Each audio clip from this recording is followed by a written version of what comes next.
Hello, Black Swamp Podcast listeners. Tim here again, and thanks for tuning in to this episode, number 34, with Colleen Bernstein. If you've been listening regularly, thank you, and hopefully you've enjoyed dropping in on these conversations. If you're new to our series, thanks also for joining us, and feel free to travel back in time through our episodes. We've had a lot of great conversations with BSP artists, educators, and friends about staying motivated, being an entrepreneur, new projects they have going on in the percussive world, and getting to know these individuals a little bit better. One quick note, bit of housekeeping, I guess, before getting to our next conversation. We just launched our latest sound solution project. This is a 2-week event where we feature new resources from BSP artists and educators, new product content from BSP headquarters, and work with a retailer on a special product promotion. So in this case, we've partnered with Steve Weiss Music, extending a 15% discount on a majority of our product line. The sale runs through April 30th, with the discount being applied during checkout at steveweissmusic.com. We'll throw all the appropriate links to the event in the show notes here. Colleen Bernstein is a Black Swamp concert artist heavily involved in arts education, performance collaboration, diversity awareness, and community engagement, strength and sensitivity. Her ongoing music and arts project aims to connect and engage artists across gender, racial, ethnic, sexual orientation, and disability spectrums. Besides getting to know Colleen better throughout this conversation, it was great to hear more about these projects and opportunities she's helping to create. So here's Colleen. Well, first of all, thank you for having me and doing this. Oh, yeah, sure. I know this isn't your typical, recording time, so thanks for being flexible with it. No, I appreciate you being flexible. Sometimes I forget, or all the times I forget, most of the time, that people don't always have the same schedule that I do. That's totally pretty flexible. I can record during the day, or I can record at night if I need to. So some people have jobs or schedules that don't allow that kind of flexibility. So yeah, I'm totally willing to work around your schedule. But yeah, well, we'll just get started then. Welcome to the podcast, Colleen. Great. Thank you. Yeah, I appreciate you being here. It's fun to see you and hear you in person, I guess. Yeah, definitely. Through the matrix. But I guess what I'd like to do tonight is get to know a little bit more about Colleen, like a little bit of your backstory, but then obviously talk about some of the projects you have going on and a couple specific things that I think we'll kind of dive into. So first, I know you went to Eastman and then U of M. Are you from New York? Well, and you're in New York now, but is that kind of where you were from? Yeah, I grew up in the Albany area. Okay. So I'm in the city now, but yeah, I grew up just outside of Albany and lived there pretty much until I went to Eastman. Okay. So yeah. In kind of a traditional music, like percussion upbringing, kind of grade school through high school type of thing? Or I noticed on your website you do play some piano. Maybe that's how you got to start? Mm-hmm. Yeah, I started on piano when I was very, very young, because I have an older brother and he was doing, group piano classes in elementary school and that kind of thing. And as a toddler, I was like, I have to do it because my brother's doing it, so I want to do it. So that's how I started doing music. I started with piano. I took piano lessons all the way through basically the end of high school. Okay. And that was at a point in high school, I kind of had to decide, am I going to try to focus more on piano or percussion? And so I stopped taking the piano lessons my senior year of high school so that I could really focus on percussion and try to get into college. But yeah, I started percussion. I played in our school band starting in 4th grade, but I didn't start taking lessons until 8th grade for percussion. And so 4th grade initially was, I already knew how to read music and how to, play everything basically from my piano background. Sure. So I didn't really learn too much about what was going on as far as how to play the percussion instruments correctly until I started taking private lessons. Sorry, what grade was that? I think that was 8th grade that I Okay. started doing. I'm pretty sure 8th grade. Yeah. Yeah. I mean, I'm going to totally date myself right now, but I mean, obviously the times have changed. I mean, when I started band basically in fifth grade, it was like, here's a drum pad and a pair of sticks. And now I know just from having like a middle school age girl and then a grade school age girl, like you have to have 2 years of piano, at least in our school system, like going into percussion. So I don't know Wow. if they're trying to weed out all the kids like me when I was in fifth grade that Yeah, just that kind of want to interesting. hit stuff. But That's yeah, intense. yeah, I think 2 years Wow. seems pretty intense. And Hmm. my youngest, she's in third grade now. I mean, she kind of has an interest. Well, she sort of had an interest in percussion, and we were like, well, if you want to do that, we have to get you into some piano lessons first. And then now she thinks she wants to play piano. So I don't know. It's hard to keep up sometimes. But Yeah.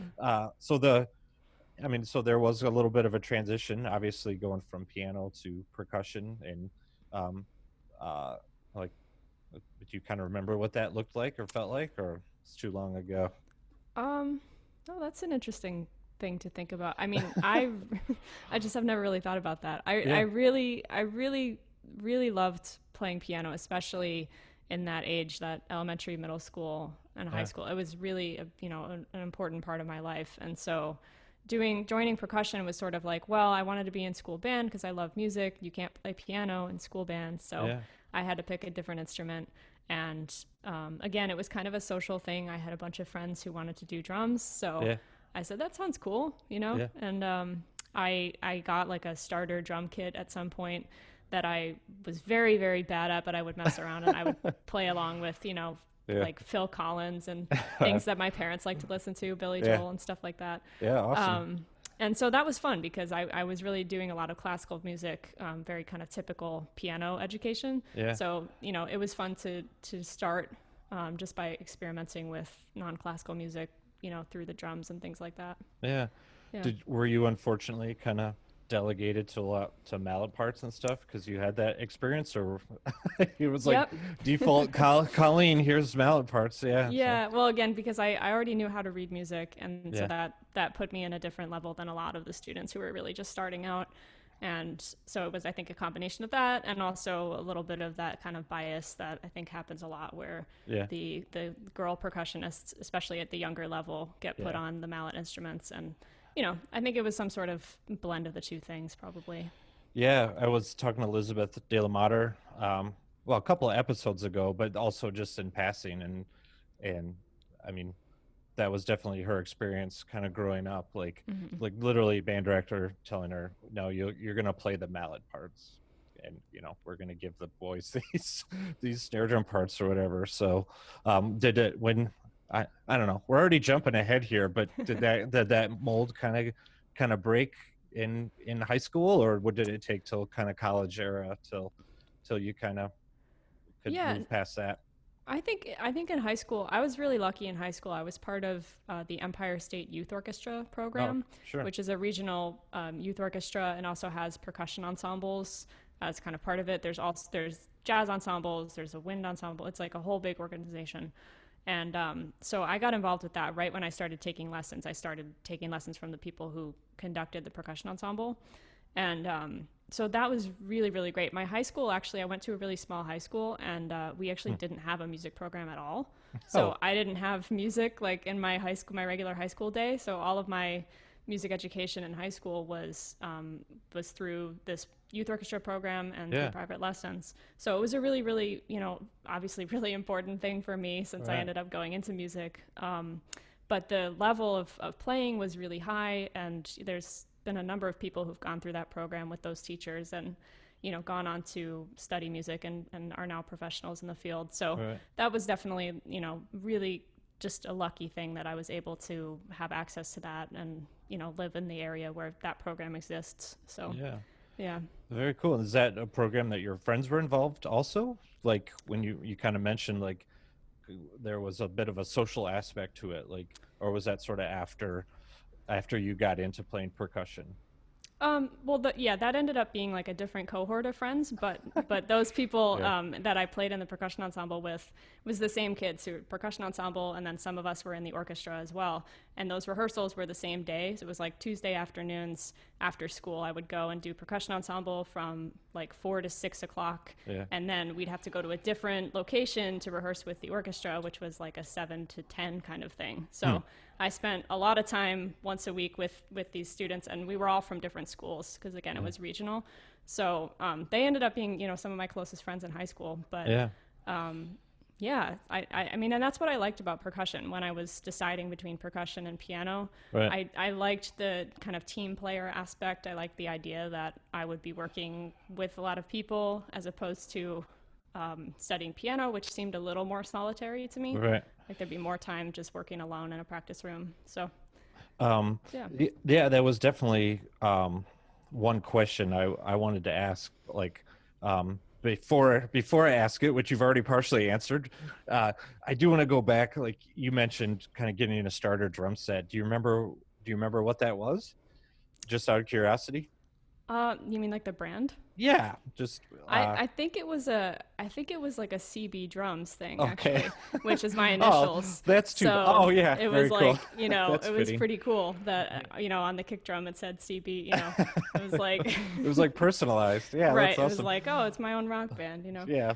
No, I was yeah. just curious because I remember I had like a Yamaha kind of a starter kit that I got in, I think, 8th grade, and that was my first kit, and I ended up selling it when I got into college, and I still regret it, like, to this day. Like, that's, of all the regrets that I have in my life, Colleen, Really? that's one of the biggest, because I don't know, I didn't think I would have that much of an emotional kind of connection to the drum set, and it was kind of small, but it sounded really good. At least I thought when I was in high school, and I was playing Phil Collins, or I was playing through police tunes and stuff. Like I sold it to, I had a fellow percussionist in the music program who had a student, like a high school or junior high student, that needed a drum set, and I was like, well, I'm looking to upgrade, I'll sell it. And then I found out after the fact that my friend was like, oh yeah, I'm sure he destroyed that kit and never looked back. And I was like, yeah, I was totally crushed. I was like, oh man, I was bumming, because I thought, oh, I'm helping out this student, and then I kind of regretted selling it right away anyways. And then once I found out it was probably in pieces, it was even more distraught. So okay, well, enough about my sob story, Colleen. My question was going to be, how did you make that decision or that distinction between going into percussion or piano? Like, because then obviously you went to Eastman for like undergrad work. So what, I mean, you mentioned kind of that community aspect, or the ability to play with other people. Like, what was that kind of the main reason, or were there some other things that came up? Yeah, I think that was definitely a big part of it, because again, I had this youth orchestra program that I met so many great people and friends, and I liked being part of a group and being part of a team. Sure. In middle school, I was like, if I wasn't doing music, I was playing basketball in middle school. That was my thing. And I was like a basketball fiend. I played a lot. And and I love basketball because it's a team sport, kind of the same thing. I definitely prefer that to like solo sports, and so yeah, I think it was definitely that. I had this foundation of this community aspect of percussion that was really a draw for me. And I also thought that it probably would be easier down the road to be a percussionist and still get to play piano sometimes, Sure. versus the other way around. For example, like I still get to play piano.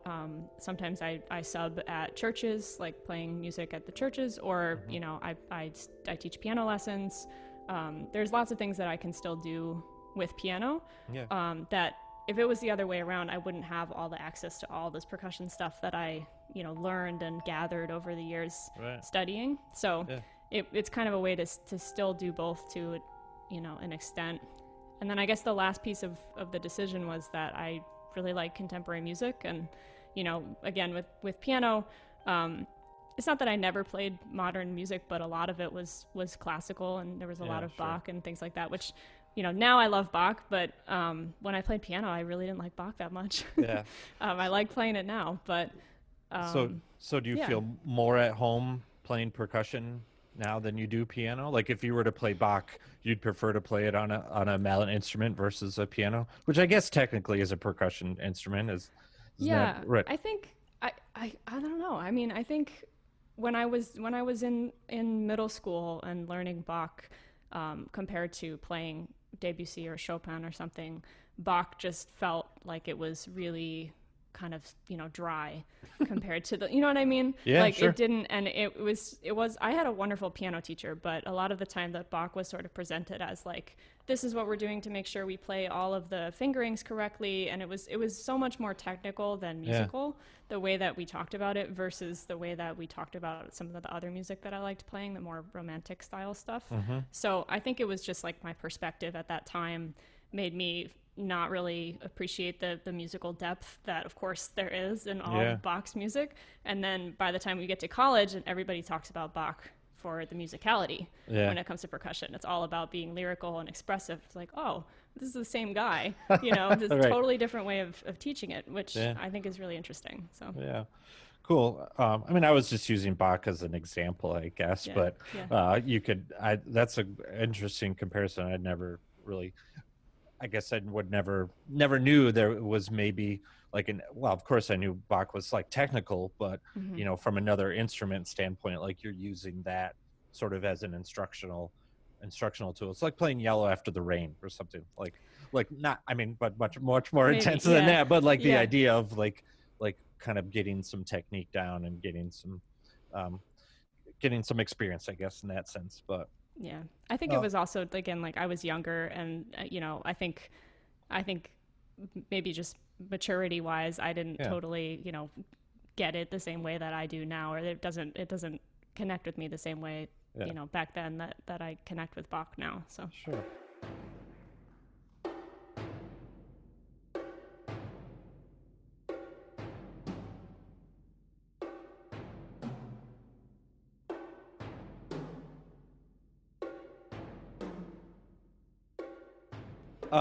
Okay, so Eastman, and mhm. then let's see. I made a couple notes here that I found pretty interesting.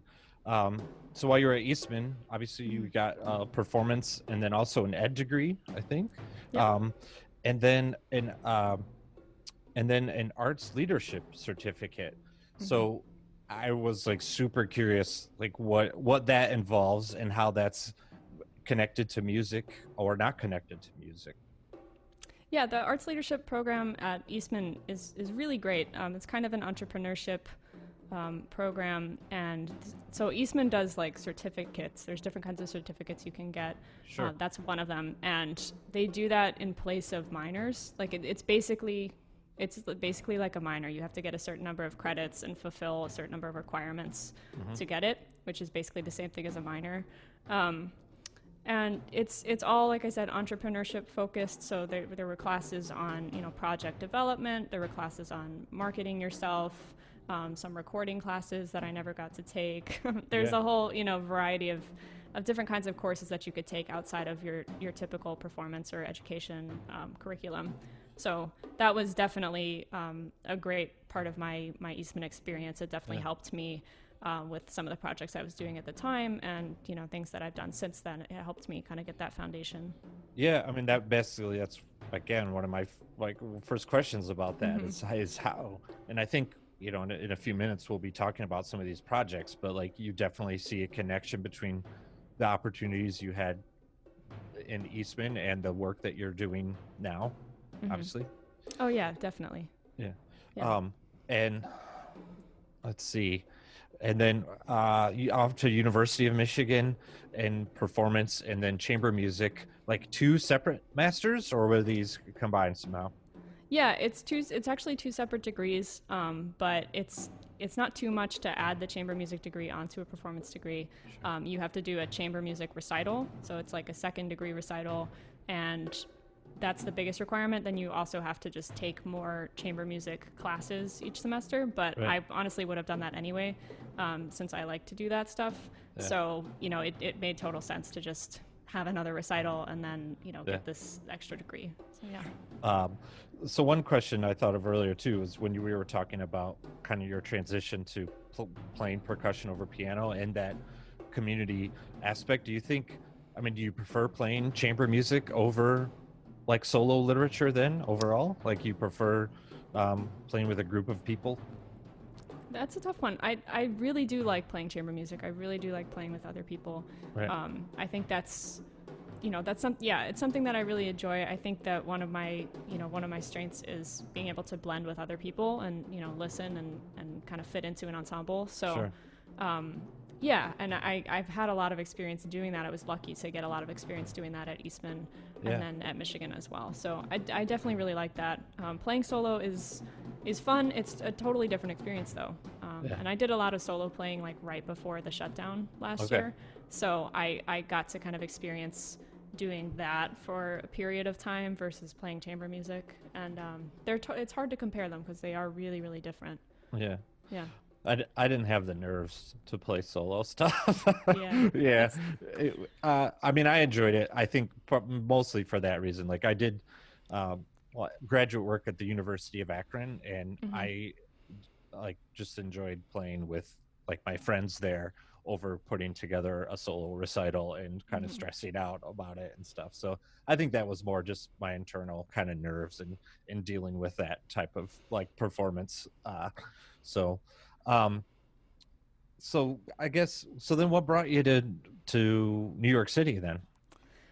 So I'd had this thought for a while that I wanted to come to New York City. I wanted to freelance here, and I wanted to, try to do all the things that we can't do right now because of the pandemic. Right.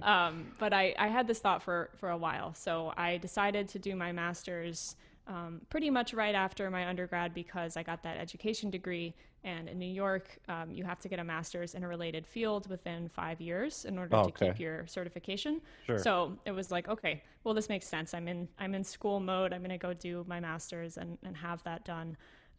So I went out to Michigan to do the master's. But I sort of had this thought that after Michigan, I would come to New York. I would, see what I could make happen, see what would happen in the next couple of years, and then, maybe figure out the next step after a few years of getting some, real experience and just seeing where things kind of went. I had some ideas, but I also wanted to just be open to seeing, what kind of doors would open and where I could go. Yeah. And then the pandemic happened. So So how long were you in New York then before 2020? Just a year or two? no, I actually moved here at the beginning of the pandemic. Oh no. It was the world's worst timing. It really was. It was a really weird thing. So after I finished at Michigan, I was initially thinking I was going to come straight to New York like that summer and just come straight here. That was 2019. And I decided to actually stay in Michigan for, I was thinking 6 or 7 months or so as a little bit of a buffer because I had some solo projects that I wanted to do. Like I mentioned, I was doing a lot of solo playing.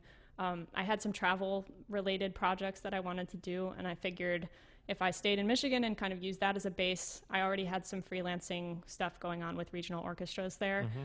And so it kind of made sense to like stay there, focus on those projects first, as opposed to coming to New York and getting swallowed in a good way by, trying to get started in New York. Right. So I decided to kind of put that off a little bit. But then, of course, that ended up being I was going to move at the end of March to New York. So I came to New York. I actually had an audition for something here in the city. And it was an audition at Carnegie Hall. I was auditioning for the Ensemble Connect Fellowship. Okay. And so it was like March 12th or something like that, which I was warming up in Carnegie Hall. I was warming up for my audition. My friend was actually proctoring the audition, and she came in and she's like, "Hey, sorry to interrupt. I just wanted you to know at midnight they're closing Carnegie Hall. It's like everything's shutting down, because of this virus." Like it was literally that day that they shut it down. So it was like, okay. So I played the audition. Okay, that was my question. You still went through with it, yeah? Yeah, they let me play the audition. I was there till I think 8 o'clock because I ended up in the finals, and so I was there longer. And it was just this weird thought of like in 4 hours, like the whole thing is shutting down. And for sure.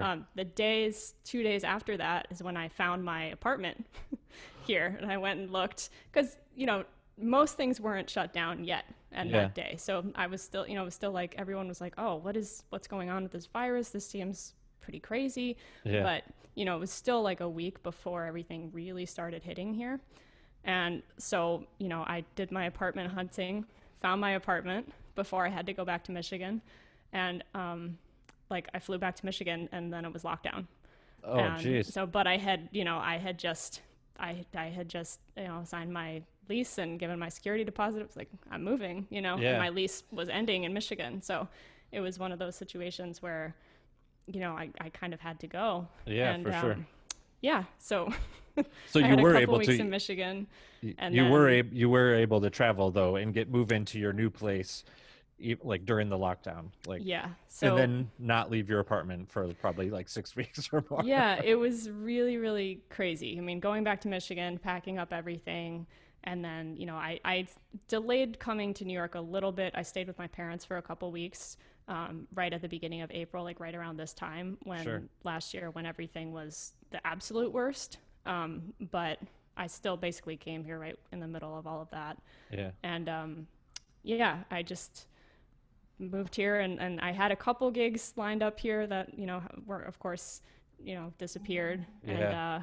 then it was like, well, I can't do what I thought I was going to do. It was, networking and going to people's shows and all Yeah. of that. So, yeah, I mean, nobody saw the pandemic coming. So, No, no, and you can't. Yeah, you're totally right. Nobody sees it coming. You can't sort of like go backwards. You can't like, yeah, pump. You got to pump the brakes, I guess, but you can't go in reverse. So, yeah, I give you a lot of credit for basically moving to New York City of all places, yeah. and having really, not already being like probably on edge with like, okay, how is this going to work out, and having a plan and trying to realize it, and then realizing that that plan is now toast.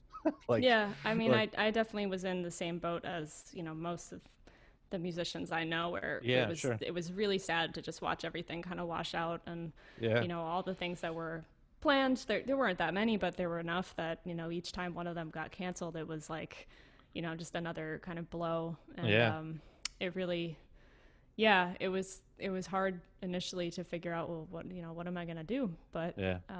we were all in the same boat with that. So Yeah, I mean, obviously Black Swamp we were shut down for like 6+ weeks, kind of March through April, and then finally May. Well, Jamel, who's VP of operations there, and then myself and Eric, the president, kind of just keeping things moving. And then finally, kind of in the summer when there was manufacturing restrictions that were lifted in Michigan, we could officially start invoicing and stuff like that, and then just kind of crawling back. So even now, the guys, we're not 100% yet. Like, we don't have a full, I mean, everybody's back, but not everybody's back full time. And so we're still kind of navigating through that. And yeah, we were, yeah, it's kind of like not totally like yourself, but yeah, we were kind of hearing, we obviously were watching the news, and we know there's a virus, and we're like keeping our eye on things, and hearing murmurings of shutdown and stuff. And we had scheduled several days in a local college, like a theater, to do like full sound sample recording, like our entire product line.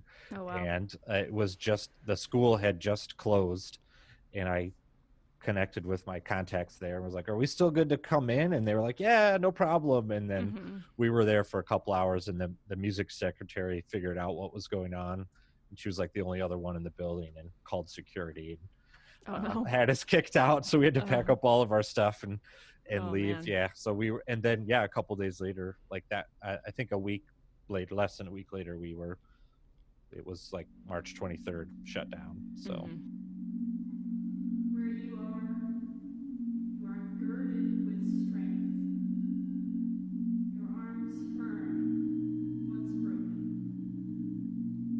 The dark, disease, your own aging, the unkindness of strangers, you fear nothing.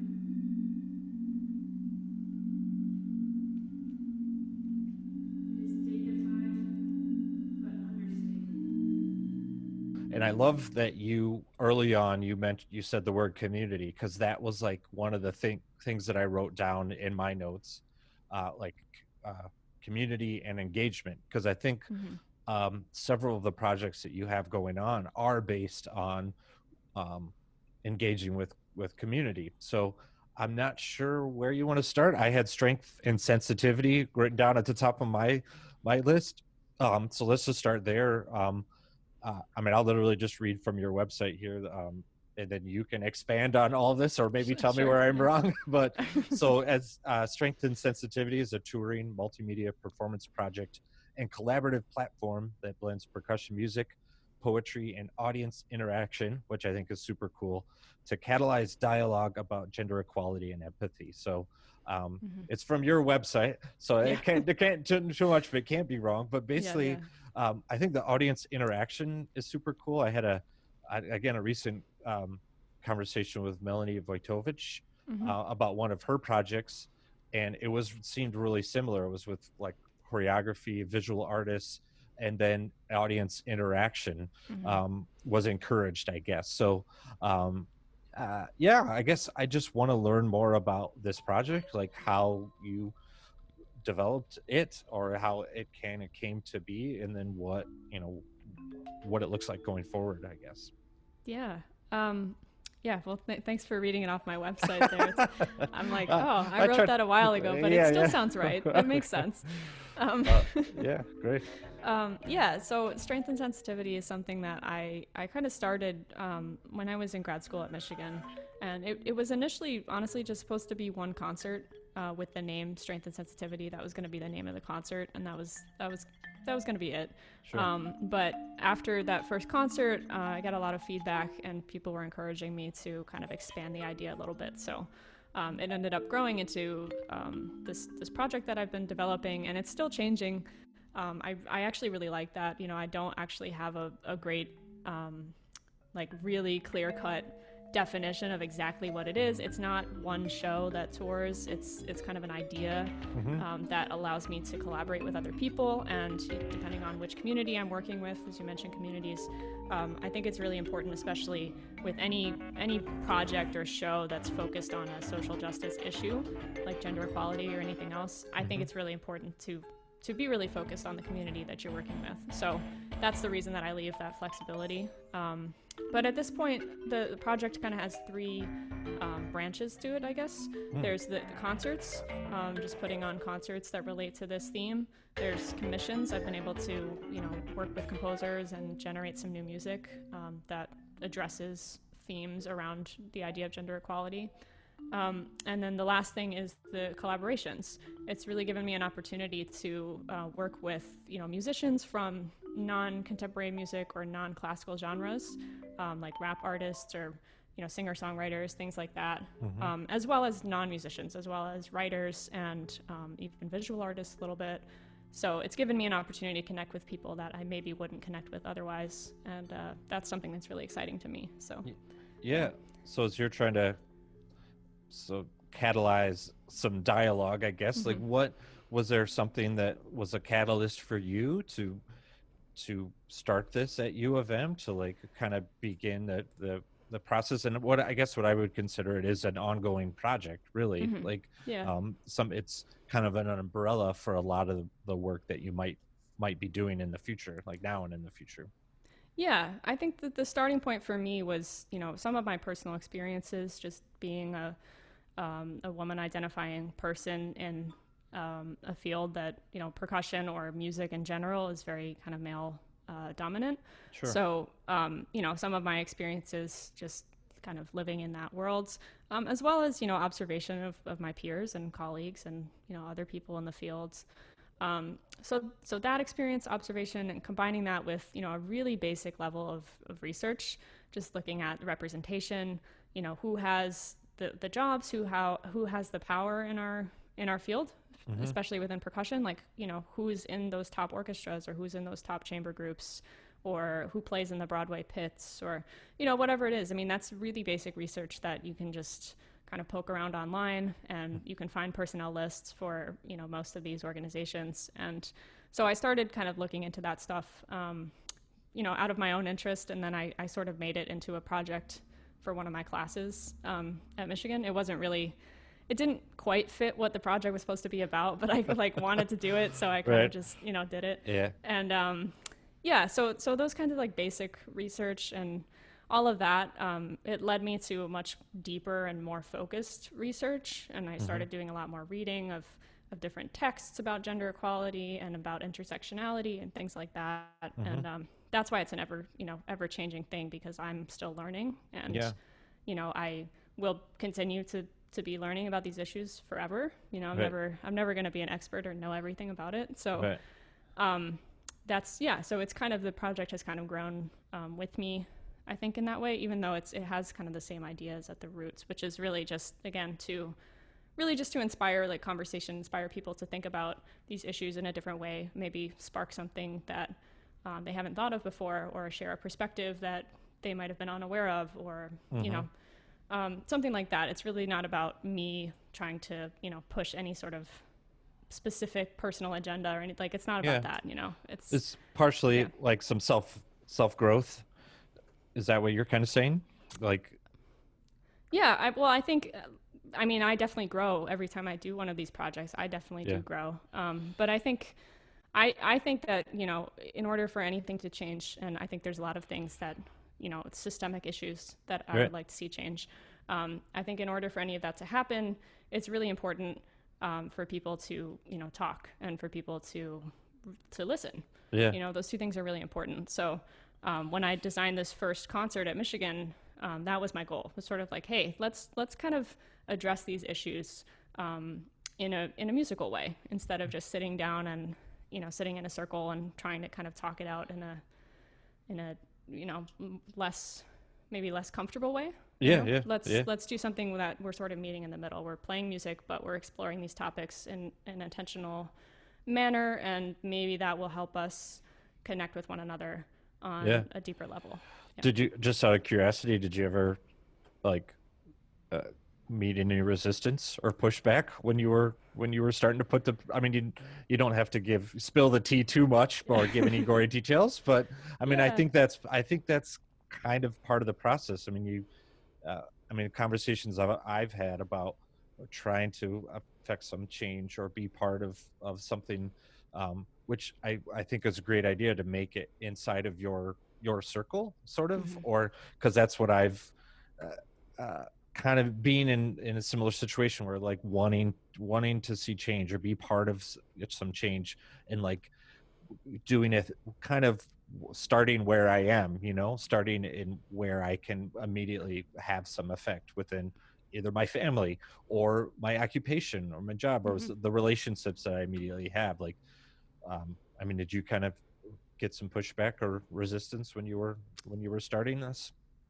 Yeah, I think, there wasn't anything that was like super direct, like, hey, you shouldn't do this. Nobody said that, but but I think in a more kind of understated way, it ended up being something that I thought that, because of the people I had pitched it to and the way that the initial conversations had gone, I kind of thought that I would be kind of planning the concert and producing it alongside a few other people, and it really ended up that I did most of the work to do it. Not 100%, but most of it ended up being me really kind of pushing it through. And so I realized, like, okay, this is actually something that I really want a lot more than these other folks. And so it ended up being something that, like, I really had to push to do, but I learned a lot from that experience too. So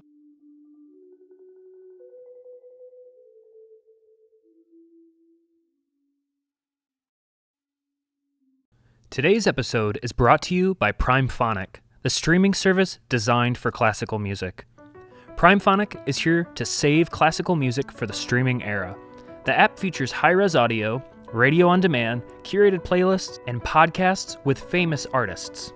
Times are tough these days, but PrimePhonic pays classical musicians in a fair way, paying per second and not per track. This is a huge deal compared to the other services that only pay artists per song.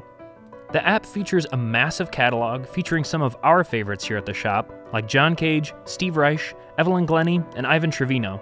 For a limited time, Black Swamp Podcast listeners are getting 2 months free of Prime Phonic with the exclusive promo code Black Swamp. Visit the link in the show notes, enter the promo code, and you're good to go. Again, that promo code is Black Swamp, all caps and all one word. Prime Phonic, the streaming service designed for classical music.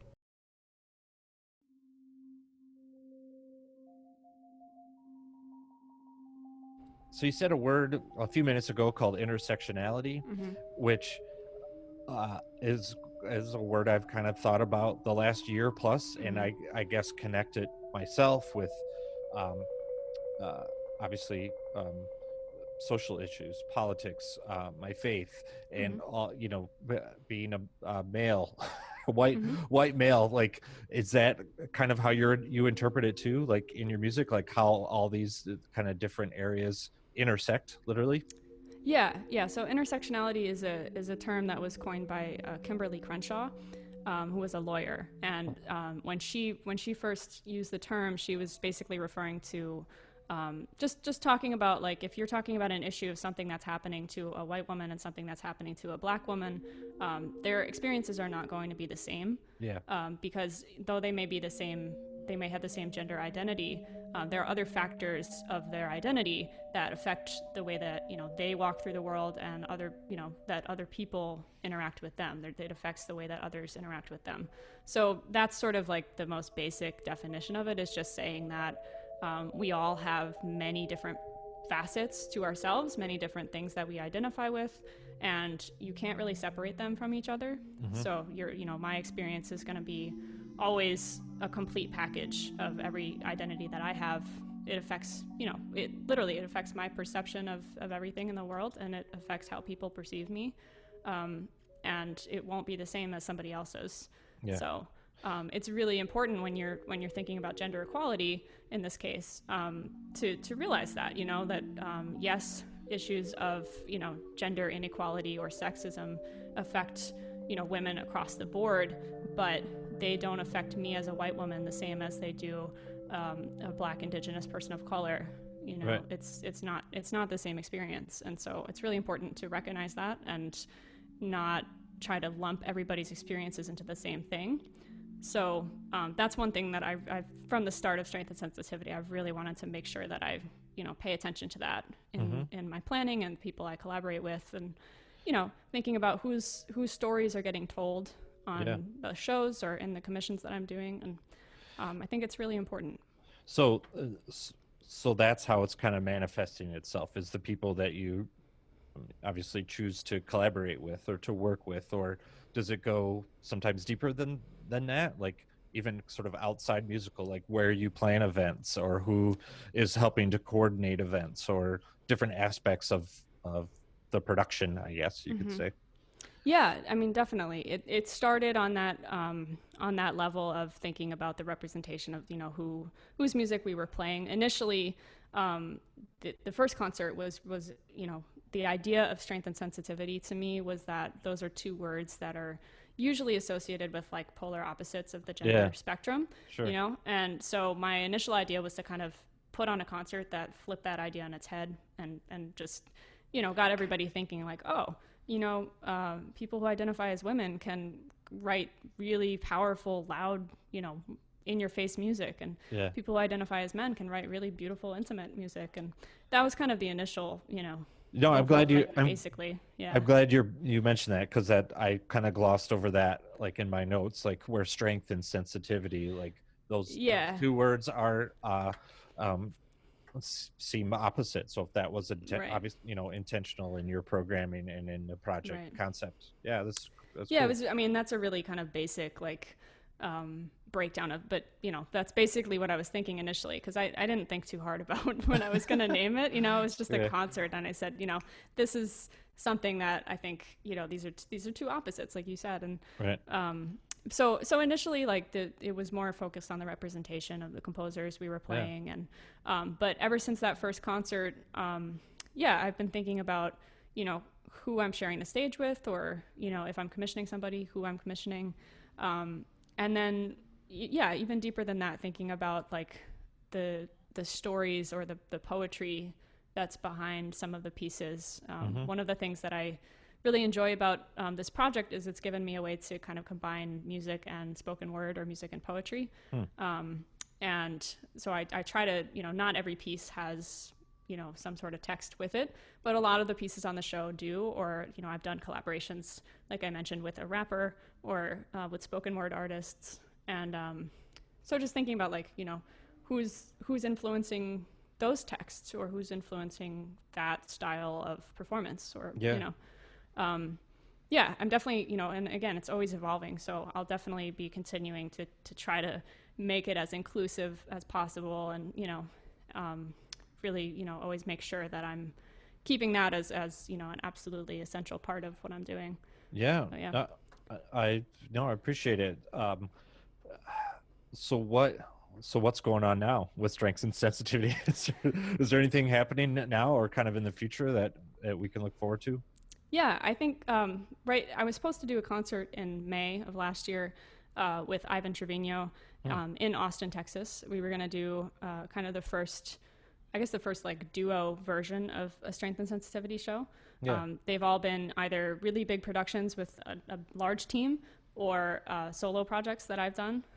So we were going to do kind of a duo show, and we were going to do it in Austin, Texas. And talking with Ivan, we were trying to find some shared ground that he and I have when it comes to talking about intersectionality and talking about gender. And we were going to do the whole show basically themed around the intersection of Latinx identity and gender. Yeah. And we were going to be collaborating with an awesome singer-songwriter in Austin who, she had just said yes to us. She's somebody that neither of us knew, but we knew of her. And, we really liked her music, and we reached out to her, and she had just said yes right before COVID happened. Oh, and, yeah. So that show's going to be postponed. We don't have a date that it's coming back, but I'm really excited about that one. I think that's going to be great. And, Ivan is a good friend and somebody who's, I look up to in a lot of ways. So, I'm really excited about that one. How do you know Ivan? That's a funny story, actually. Ivan was doing his master's at Eastman when I was a prospective student. Right. And I actually, the first time I met Ivan, I went up to Eastman like over the summer, I guess probably before my senior year of high school. And I went up and I had emailed Michael Burritt, and I had said, I would love to take a lesson with you. I'm a prospective student. And he was out of town at the time, but he emailed me back and he said, I'm not there. I'm going to have one of my master's students give you a tour and show you around all the percussion stuff. And that was Ivan. Yeah. So I met Ivan, when I was in high school, and he gave my mom and I like our own private tour of Eastman. And, I remember specifically walking around the practice rooms, and I remember him saying like, yeah, I'm really more of a rock drummer at heart, but, I like doing this. And, I just thought, okay, this guy's, this is really cool. And he definitely gave me a great introduction to Eastman. Yeah. And then the coolest thing was when I finally showed up there, over a year later, he was teaching some classes in that arts leadership program. Oh, okay. That's when he was still living in Rochester before he went to Austin. Yeah. And we were both at some concert or something, and he came up to me, like he remembered me. Yeah. Which I thought was crazy at the time, like as the younger person, he came up to me, he said, hey, I gave you a tour, that's so cool. You're here now. Like that, so, so that's how I know him. But that's exciting. I mean, I've met Ivan once or twice, like at PASIC, and just seems like an awesome guy. And then obviously seeing what he's been doing the last several years is amazing. And then we've kind of been chatting a bit through email, so I'm looking forward to kind of getting to know him more. Nice. Like he seems like, I don't know, he just seems like a special guy. So I'm looking forward to it. He's really great, and like I said, he inspires me like in a lot of ways, musically, but personally, and so it's been cool to kind of develop a friendship with him after that initial cool. So kind of back to community engagement. So you're the coordinator for a Silk Road ensemble like workshop. a global musician workshop. Is that still a position that you're involved in now? Yeah, so the Silk Road Global Musician Workshop Yeah. is a mouthful, first of all. Yeah. It was another but- thing. I was like, okay, do I just recite this again, or it's a do I lot. kind of? Yeah. But what it is, you can just call it GMW, I guess. Okay. GMW is like a summer program that the Silk Road Ensemble runs, and they started it just a few years ago, so it hasn't been around for that long. Right. But I went to it. The first time I went was right before I started at Michigan, which was 2017, and it's like a week-long summer program where there's a number of the Silk Road Ensemble, members are the faculty.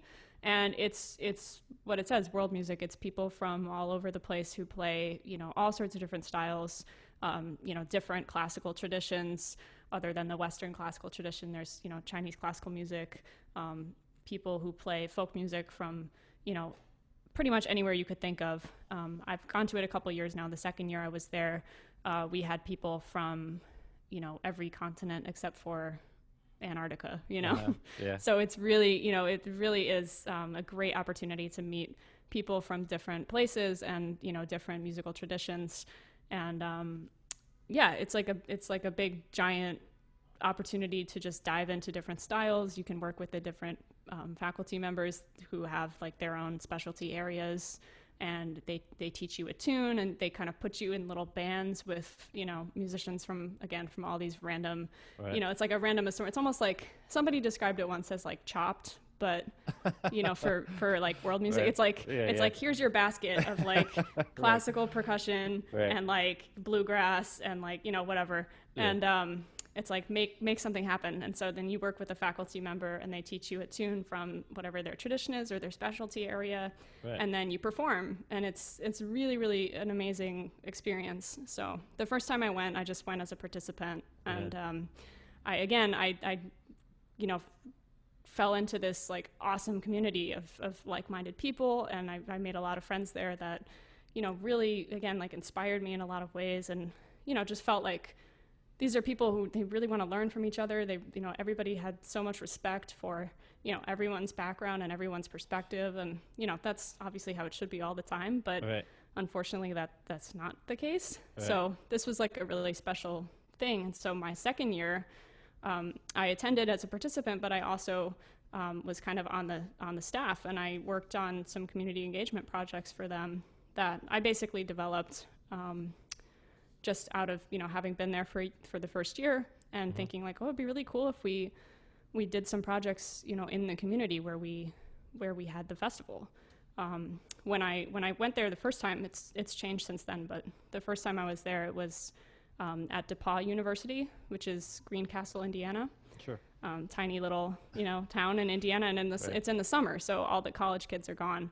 So it's really just, a small community of, people. And the first time we did it, it was like all the concerts were at the school and everything happened at the school. And there were some people from the community who came to the concerts, but, I had this feeling overall of like, we all came here.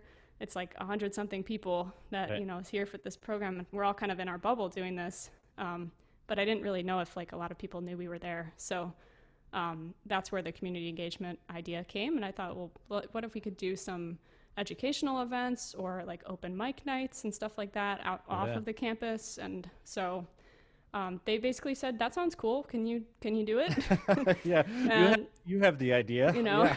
Yeah. And I was like, oh, okay. So I got to do that. And we had some like educational projects at, the library and places like that. And we did kind of open mic nights where people just got to share, solos or whatever that they wanted to play, which was really, really fun. Like people in the community or people involved in the workshop?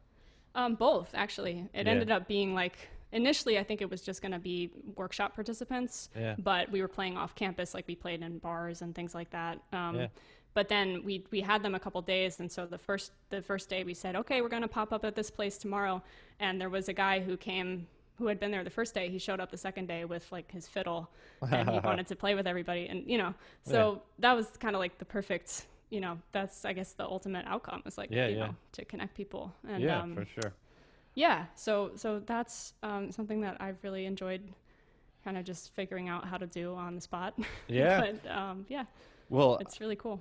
yeah, no, I think it's super cool, and like even cooler like that uh, you're you're kind of drawn to engage like that in the Mhm. community, and then find those opportunities and kind of take advantage of that timing. So congratulations. I think No, it's thanks. something special. Yeah. Um, Yeah, to that kind was of, another thing that I was supposed to do it again yeah, last summer, but of course, it it's right, coming back this summer, but in a virtual format. So yeah. eventually, we'll get back to the in person experience, and I'll be able to hopefully continue doing that. Um, Yeah. so kind of going back to the beginning when we were talking about the leadership uh, uh, certificate, I guess, or the Mm. your experiences at Eastman, like, and how that has directly affected like the projects that you're involved in now. Is like, is there anything else you can kind of say to that, I guess, or speak to, like maybe specifically, like, I mean, I don't know if there's specific instances, but like ways you're like, wow, this it's eerie almost how I was kind of involved in school, and now it's these things are transpiring here in your more professional career. Um, Or I'm grasping at straws, which yeah, totally no, which happens sometimes too. So no, I think that it's a good question. I mean, I think, like I said, that arts leadership program definitely gave me a foundation for understanding not everything, but some of the things that you need to know if you're going to right, be creating a project from the ground up. yeah, And I've been able to do that in a couple different instances, like the Silk Road thing you mentioned, and right, strength and sensitivity are good examples of creating something from basically nothing. yeah, Um, and but the Silk Road thing, it wasn't completely nothing, but um, so it definitely gave me that great foundation and confidence, I think, as well, to know that I could um, start something without knowing exactly what it was going to be.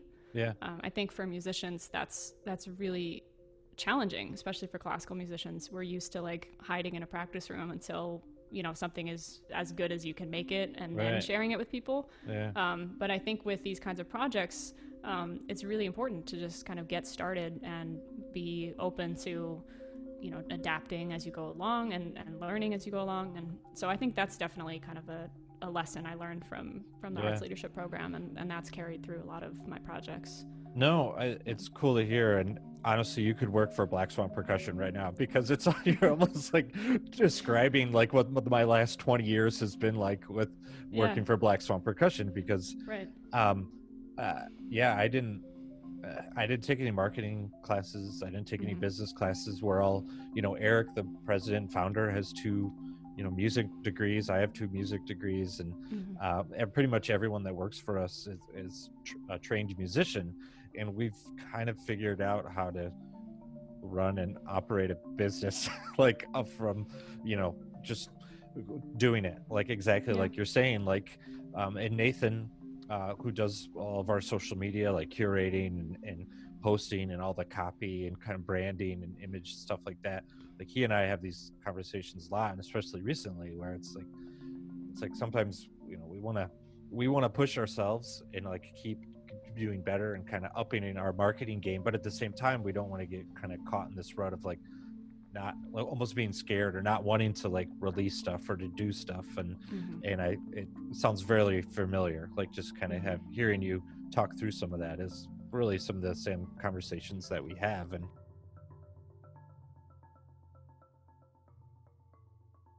types of conversations, because I get to live vicariously through musicians and artists, because I was at kind of that crossroads Mm-hmm.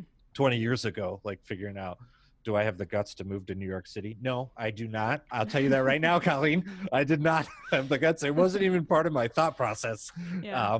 But kind of what am I gonna do? Right. Um, and so here I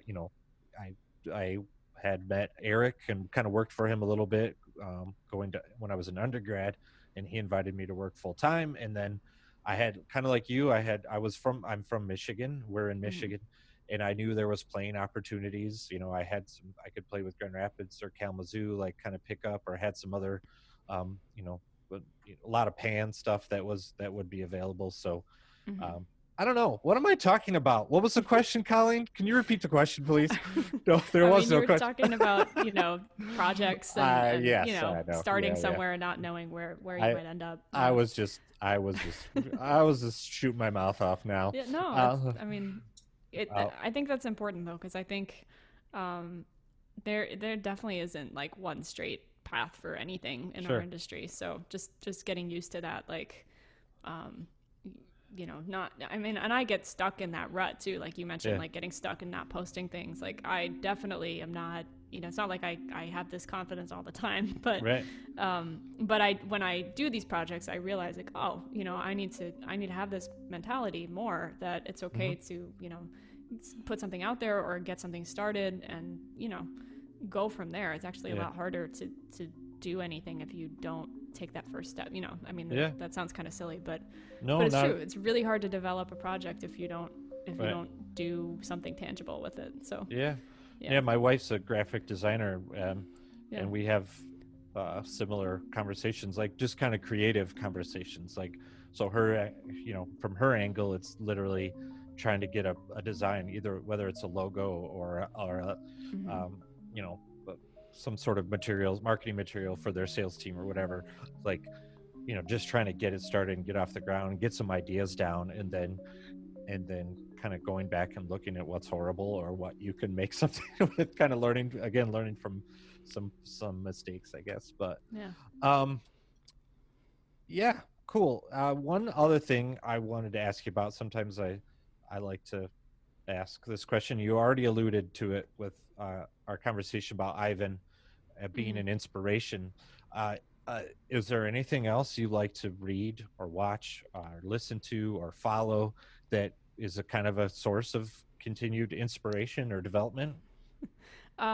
Yeah, I think I like to read. I haven't been reading a lot of um, books lately. I've Yeah. been reading a lot of news, which Yeah. is tough. But especially with this year being an election year and everything, I've spent a lot of time kind of really diving into politics even more than normal. And Hmm. I don't know if that's like an inspiration, but something that is kind of another side of my brain, kind of goes along with projects that are related to social justice, or just trying to think of things that I can do with my voice as a musician to Sure. support the issues that I care about. And yeah, so that's one thing. But as far as inspiration goes, I mean, I am a really big Disney fan. I know Yeah. that sounds kind of funny, but I've always loved Disney music in particular, Okay. and I just think that it's really it's just a really interesting kind of thing to kind of get into some of the songs, because I mean, so many people know these big Disney songs, and but thinking about them on like a deeper level, or listening to the music that they use in the parks or things like that, I think Yeah. is really interesting and definitely inspiring, because it's so powerful. Those songs, the Disney songs and the Disney music in the parks and everything, or even Yeah. just the soundtracks to the films, are really, really powerful, and they do always kind of make me like feel something. And Yeah. usually it ends up with this kind of joy and this kind of and I think that that's inspiring to me, because it reminds me that, like, that's something I would love to be able to make people feel, Yeah. is that same kind of sense of just that magic and that excitement. And Yeah. especially with what I'm doing now as a teacher, like that's, I try to keep that mentality, that I want to kind of give my students that experience. And so that's maybe kind of a weird answer, but No, no. I don't know. I think it's helpful that sometimes with contemporary music we get really bogged down in like the intensity of it, or the Yeah. details of how complicated something is. But I don't know. There's something to be said for music that just kind of lifts you up and makes you feel. It just makes you feel all sorts of different emotions. So Yeah. Yeah. yeah. No, I think that's interesting. I forget where I heard it, but somebody referenced like Disney, more kind of lyrics and kind of, Hmm. yeah, saying how it's uplifting, but also kind of this idea of like you can be who you want to be, and people will accept you, and you can do what you want to do, and be successful and stuff. Mm-hmm. So I wasn't Yeah. sure if that's a direction you were going, or literally Yeah, literally like the music just makes you feel happy. Yeah, no, I'm talking about the music. Like Yeah, I'm yeah. literally just talking about the music. I mean, Yeah. in particular, there's a show at, if anybody's been to Disney World, if you've ever seen the show Fantasmic, I don't know if you've ever been there, but it's Like 35 years ago, I okay. think. So they have this like, it's a nighttime show, and it has fireworks and all sorts of amazing like Sure. technical things. But there's a soundtrack that goes through the whole show, and it's really great. It's Yeah. it weaves in a lot of the different Disney themes and everything, but also has its own kind of just phantasmic like themes. Right. And by the end of the show, even if you just listen to it, it takes you on a story, and it tells you everything you need to know. And by the end, it's like some of the most joyous music that I could think of. And it's hard. I don't know. It's hard to like think of other musical experiences where if I listened to that same piece every time, I would have that same level of reaction. And Yeah. I think some of it is like the nostalgia of like being a kid at Disney World and that kind Yeah. of stuff. But I think just like listening to music as somebody who likes music is it's just really well written music. It's just really well done. Yeah, it's funny. Do you know the name Ryan Langford? He No. owns and operates Rustic Percussion, Oh, okay. based out of California. Yeah. So we've kind of known Ryan in the industry for several years, and he's actually a percussionist and xylophone, and I think drum set player at Disneyland Resort. And so Oh, cool. I think he has like literally like wearing the kind of 1930s eras like tux and suspenders and hat and stuff, and like running around and playing kazoos and whistles and like insane xylophone stuff and percussion and just having a blast. Like I've seen some video footage of him like doing that and just having conversations with him. I think that's like he loves doing it, and like he's a super energetic person and kind of loves life, and it like makes sense for him, and that's part of what he likes doing it, because he likes entertaining people and he likes seeing kind of the joy that it brings like people. So yeah, Ryan Langford, check Yeah, him out. yeah, Like yeah. just shout out to Ryan. Right. So Well, I think it's the Disney music for sure, but I think also if you just if you look a little deeper, if you're a Disney nerd and you look a little deeper at like the people in the company who are called Imagineers, yeah, sure. the engineers who create their rides and all their different things, like Yeah. first of all, that's such a great name, Imagineers. It just Right, evokes right. that sense of like creativity. Yeah. It's so cool. But the way that the Imagineers go about creating the worlds that they create in the parks, or the way that the people who were working on the films create all this animated stuff, is super interesting to me. That the kind of the attention to detail is something that I can find a connection to Yeah, with, sure. with music. We have to pay such close attention, especially with percussion.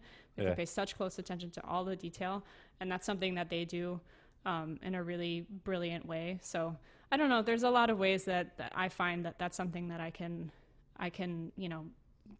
gather inspiration from, but at the same time, it's kind of this like peaceful thing. Yeah. It's Disney World. Like it's not. Right. It's not too stressful. It's not politics, Yeah, so, exactly. Yeah. So it's been kind of like a nice thing to just Yeah. examine a little bit more, especially during like the pandemic. No, I can appreciate that. My go-to sort of decompression is Star Trek. Like, Okay. and I have to watch the original series, but like Next Generation and Deep Space Nine and Voyager, and now I did start Enterprise. I don't know if you're a Star Trek fan or not, but I honestly have not really ever seen Star Trek. okay, so you have no idea. So now I'm totally nerding out. Sorry. At least I've watched Disney movies before. I know it's. I mean, I watch Star Wars, but I know. Yes, it's, I am more of a Star Wars. I started as a Star Wars fan, and we do Okay. have this argument at work sometimes because Eric, I think likes both, but Eric, the founder, is like a Star Trek fan, Okay. and then the rest of us are more Star Wars fans. Like I grew up with Return of the Jedi, like that was my jam. Like I saw it in the theater multiple times, and I wanted to be Luke Skywalker and everything. Like Yeah.